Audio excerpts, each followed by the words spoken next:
I had never heard that level of disrespect directed towards the commander-in-chief from an officer, or any officer certainly. Guys on the ground, and this is a very underreported story. You could go into Afghanistan and do day after day of stories of quoting Marines, quoting American soldiers, trashing President Obama. Nobody does that. They did it for Bush in Iraq.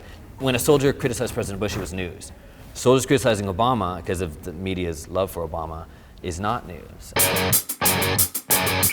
McChrystal was supposed to have got fired because of your piece in Rolling Stone. Do you think he was fired because of that piece? No, I think there had been tensions between the Pentagon and the White House. Was the Rolling Stone story the excuse to fire this guy? Look, if he'd been winning the war and the president would have been happy with him, they could have easily said, oh, it's Rolling Stone, people make mistakes. Yeah.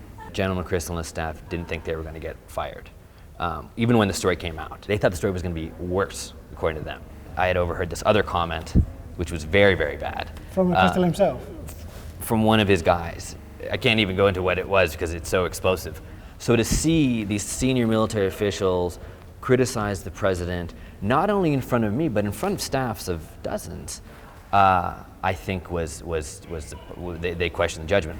You know, everything came out in the book. You named people you hadn't named in the Rolling Stone article. Did you get a reaction from the guys featured? The book critically did quite well. It was well received. Really positive response in terms of consumers and whatnot, actually. The most overt volley from the sort of Pentagon was this review in the Wall Street Journal, which they had a military contractor who'd worked for Petraeus and General Caldwell and was an unofficial advisor to General McChrystal, trashed the book in the Wall Street Journal on the first day. And they didn't disclose that he actually worked for all these generals. So that's how they operate. They had made attempts over the previous year. There'd been three Pentagon investigations into my work. They had made pretty serious attempts to try to undermine the reporting in Rolling Stone. I bet they felt on some level they were making progress there, but I think that with the success of the book and the fact that no one has disputed anything in the book, no one has yet disputed any facts in the original story. Whenever we meet anyone, from the very top guy to the very bottom guy, nothing is off the record. Yeah. That's one of the first things they tell you. Yeah, you actually have to sign a piece of paper when you go on embeds that says everything's on the record. And it was interesting. Complicit in this were my colleagues in the Washington Pentagon press corps who would just sort of take this bullshit that the Pentagon was feeding them and run stories, not calling for comment from me, not even reading the reports that they were quoting from and characterizing. So this is me complaining about my Pentagon colleagues. I think I was in Afghanistan and someone said you had applied for an embed and been denied an embed. That's true? I had already been approved for an embed.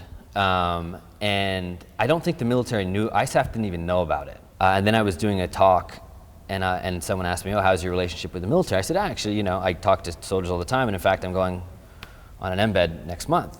So then someone did a blog post. Within 24 hours, apparently my name's in Google Alerts somewhere. I got a letter that said, because of your story about General McChrystal and the political fallout, you're no longer allowed to come over unless you get like 4 written sworn statements. And it was a headquarters thing.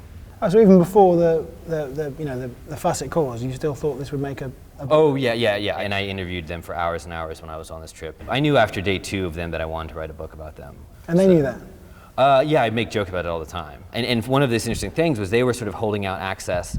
They were playing this game with a variety of reporters, some big names, about who was going to get the best access for the book projects. Because someone was going to do the official biography of McChrystal, which was going to be a big thing. seller. So this was sort of a carrot they were putting out for me. They seemed excited by the idea of having a Rolling Stone journalist, as opposed to Wall Street Journal or Washington Post or New York Times. McChrystal said, my kids want me to be on the cover of Rolling Stone. So you feel like you changed the course of the war in Afghanistan, or changed policy? A lot of the story actually is about how counterinsurgency doesn't work. We can take credit for sort of cementing that narrative, or at least making it very obvious that this is a real problem.